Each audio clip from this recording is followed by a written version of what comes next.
jauh, tidak akan hilang dari kamu. Bismillahirrahmanirrahim.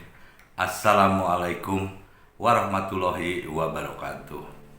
Salam sejahtera bagi kita semua. Om Swastiastu, Namo Buddhayo, salam kebajikan, Shalom. Oke guys, bahagia sekali kali ini saya bisa menjumpai rekan-rekan saya semua. Seperti biasa, saya ingin menyampaikan program pribadi saya, bela negara, nasionalisme, dan menyampaikan Islam dalam bingkai rahmatan lil alamin. Oke guys, kali ini saya ingin menyampaikan berita gembira ya, yang menjadi perubahan moderasi Islam di dunia ya. Ini dilakukan oleh putra mahkota Pangeran Muhammad bin Salman. Dia adalah seorang pangeran putra Raja Salman dari Kerajaan Arab Saudi yang lahir pada tanggal 31 Agustus tahun 1985. Dalam usia yang relatif muda sudah banyak memberikan satu gebrakan ya, terutama menyangkut masalah modernisasi Islam ya. Jadi memang beliau adalah seorang yang mempunyai pandangan yang moderat dan terus melawan konservatisme Islam. Dia dulu dikenal sebagai seorang pemuda yang temperamental dan berani menghadapi satu perbedaan ya. Ini mungkin yang sangat dibutuhkan bagi dunia, bukan saja hanya Kerajaan Arab Saudi. Karena jaringan kerja Wahabi itu sudah mencapai di keseluruhan dunia ya, terutama di Indonesia. Nah, sebagai pembuka saya akan menyajikan bagaimana wawancara di stasiun TV Al Jazeera. Oke guys, mari kita lihat. You are having radical ideas, some might say. Recently, you've announced that you will soon allow women to drive. You are allowing foreign investment in your beautiful country. Why now? What triggered this change in thinking?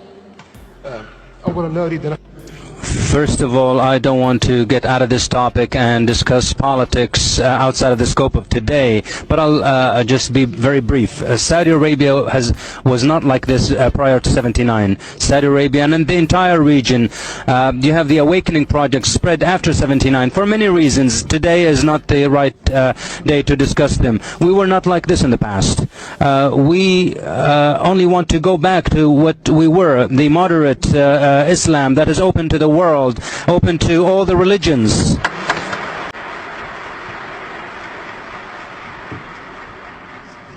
%70 of the Saudi people are less than 30 years old, and quite frankly, we will not waste 30 years of our lives in dealing with extremist ideas. We will destroy them today. We want to live a normal life, a life that translates our moderate religion, our good customs. We coexist and live with the world and contribute to the development of our country and the world. This is something that there are steps that we have taken in the past that are clear. I believe that we will eradicate the rest of extremism very soon. So I don't think this is a real challenge, because we represent the moderate teachings and principles of Islam, and we have the right. The right is on our side and everything that we deal with. So I don't think that we are concerned. Thank you for those important words, Your Highness. Oke guys, selaku orang tua yang mempunyai pemikiran dan akal sehat seperti saya dan teman-teman semua, tentunya hal ini adalah hal yang sangat membahagiakan. Karena aliran ekstremisme Islam atau radikalisme Islam yang melalui ajaran Wahabi memang dilahirkan di Arab ya, tapi sekarang calon pemimpin Arab sendiri sudah ingin melakukan moderasi Islam, jadi Islam yang menggunakan akal sehat, yang artinya bahwa ajaran Rasulullah diadopsi dalam peradaban ultramodern, di mana ajaran itu disesuaikan dengan peradaban dan zamannya ya. Jadi sebetulnya inilah yang kita tunggu-tunggu sebetulnya. Sebetulnya apa yang terjadi di Indonesia dengan pemerkosaan santri, kemudian penyalahgunaan dana sumbangan itu adalah hal yang sangat memalukan, karena memang dipolitisir di Indonesia dengan satu partai politik yang namanya Partai Keadilan Sejahtera yang memang tadinya mengadopsi bulat-bulat ajaran Wahabi melalui jaringan-jaringan Ikhwanul Muslimin dan Hizbut Tahrir ya. Tapi sekarang Pangeran Arab Saudi, beliau juga sudah tidak melakukan larangan terhadap penggunaan hijab di Arab Saudi. Kemudian bahkan dia ingin melakukan perubahan standarisasi nasionalisme di Arab Saudi dengan menghapus kalimat syahadat dalam bendera Arab Saudi, dan juga sudah melakukan terlebih dahulu adalah modernisasi atau kebebasan berpikir di sana. Oke guys, kita lihat. Ulama-ulama yang bersifat radikalis, jadi ulama-ulama Wahabi yang pada masa lalu diakomodir malah oleh MBS ditangkap ya dan dipenjarakan. Kemudian dia melakukan moderasi Islam dan memberlakukan kebebasan berpikir bagi masyarakat Arab Saudi, hingga pada aturan membebaskan para perempuan Arab Saudi melepas hijabnya. Dan banyak perempuan Arab Saudi yang memotong pendek rambutnya, membebaskan penggunaan bikini di pantai-pantai di Arab Saudi. Oke guys, ini luar biasa. Dan yang paling fenomenal adalah mulai dibuat amandemen untuk menghilangkan kalimat syahadat dalam bendera negara. Muhammad bin Salman berpikir bahwa tidak ada manusia yang sempurna.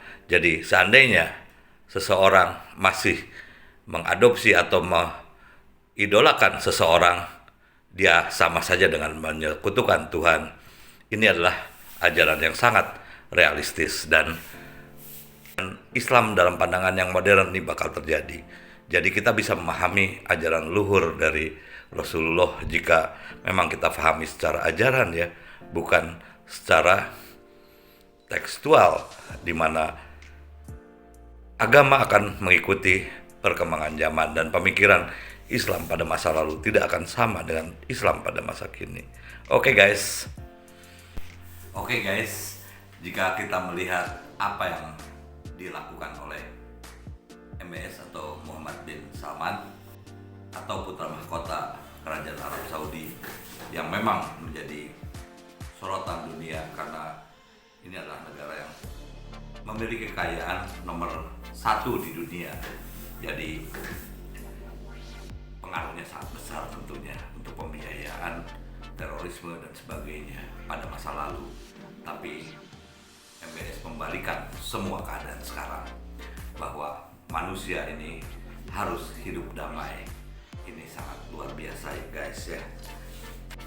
Oke guys, saya ingin membacakan surat dalam Al-Quran, surat Ali Imran ayat 19.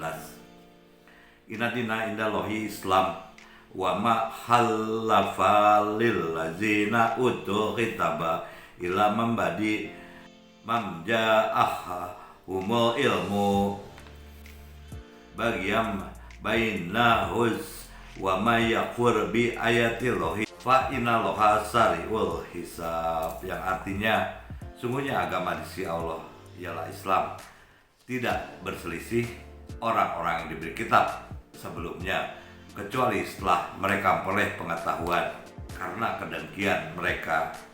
Jadi barang siapa ingkar terhadap ayat-ayatnya, maka sungguh Allah sangat cepat perhitungannya. Jadi guys, jelas ya bahwa Islam mengakui semua kitab-kitab sebelumnya. Bukan berarti kita harus mempermasalahkan perbedaannya.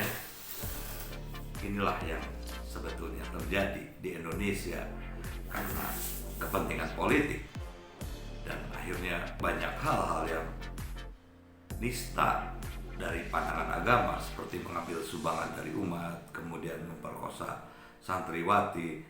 Ini adalah akibat politisasi agama yang dilakukan oleh politikus-politikus busuk dan para penguasa-penguasa korup ya. Oke guys, assalamualaikum warahmatullahi wabarakatuh. Salam sejahtera, Om Swastiastu, Namo Buddhaya, salam kebajikan. Shalom. Salam bela negara.